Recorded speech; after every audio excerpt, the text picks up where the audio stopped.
आने वाले दिनों में इलेक्ट्रिक व्हीकल मैन्युफैक्चरिंग पर मिलने वाली सब्सिडी पूरी तरह बंद हो सकती है। सड़क परिवहन मंत्री नितिन गडकरी के बयान से इसके संकेत मिल रहे हैं। उनका कहना है कि मैन्युफैक्चरिंग को गति देने के लिए सब्सिडी की जरूरत थी तब दी गई, लेकिन अब गति पकड़ ली गई है और अब सब्सिडी की जरूरत नहीं है। हालांकि सरकार अभी इस सेक्टर को सहारा दे रही है। सर, अभी क्या स्थिति है सब्सिडी की?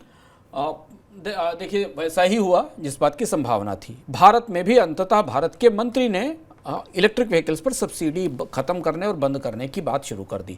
फैसला पहले ही हो गया था। फेम स्कीम पर सब्सिडी में कटौती या फेम स्कीम को बंद करने की प्रक्रिया तो पहले से ही शुरू हो गई थी। हमने आपको बताया था, जो कि दोपहिया और तिपहिया वाहनों पर सब्सिडी देती थी। अभी दोपहिया तिपहिया वाहन और बसेस पर 15% के आसपास सब्सिडी मिलती है।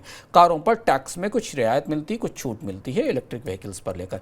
लेकिन इलेक्ट्रिक व्हीकल्स पर सब्सिडी का बोझ अब पूरी दुनिया की सरकारों को परेशान कर रहा है। भारत में तो अभी इलेक्ट्रिक व्हीकल्स की शुरुआत ही हुई थी। अगर आप आज से 2-3 साल पहले की चर्चाएं सुने तो नीति आयोग ने लक्ष्य रखा था कि भारत में दुपहिया वाहनों को से सबसे ज़्यादा फ्यूल का कंजम्पशन, पेट्रोल का कंजम्पशन कम किया जा सकता है और इसके जरिए पर्यावरण को बचाया जा सकता है। लेकिन सरकारों के बजट अब इस ग्रीन टेक्नोलॉजी या इस तरीके के इलेक्ट्रिक व्हीकल सब्सिडी का बोझ उठाने के लिए तैयार नहीं है।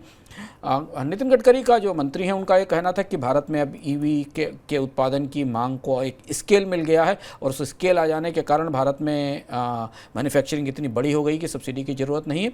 लेकिन सच्चाई ये है कि शुभम, की जिस दिन से सरकार ने फेम सब्सिडी की स्कीम बंद की है और दोपहिया वाहनों पर सब्सिडी खत्म की और कंपनियों पर कार्रवाई शुरू की है, भारत में इलेक्ट्रिक व्हीकल्स के स्कूटर्स की सेल घटकर 1/3 रह गई है। तो ये बात भी महत्वपूर्ण है जानना कि बाजार में इनकी बिक्री सब्सिडी के आधार पर ही हो रही थी। पर सरकार की नज़रिए में, नीति में एक बड़ा शिफ्ट आने वाला है इलेक्ट्रिक व्हीकल्स को लेकर और उनको सब्सिडी को लेकर। ये बात इस बात का अंदाज हमें नितिन गडकरी के बयान से लगता है।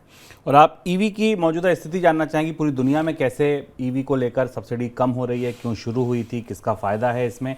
तो ये आप देख सकते हैं इकोनॉमिकम में। उस इकोनॉमिकम का लिंक भी आपको इस डिस्क्रिप्शन बॉक्स में मिल जाएगा। फिर ईवी कौन खरीदेगा, ये उसका थंब था, टाइटल था।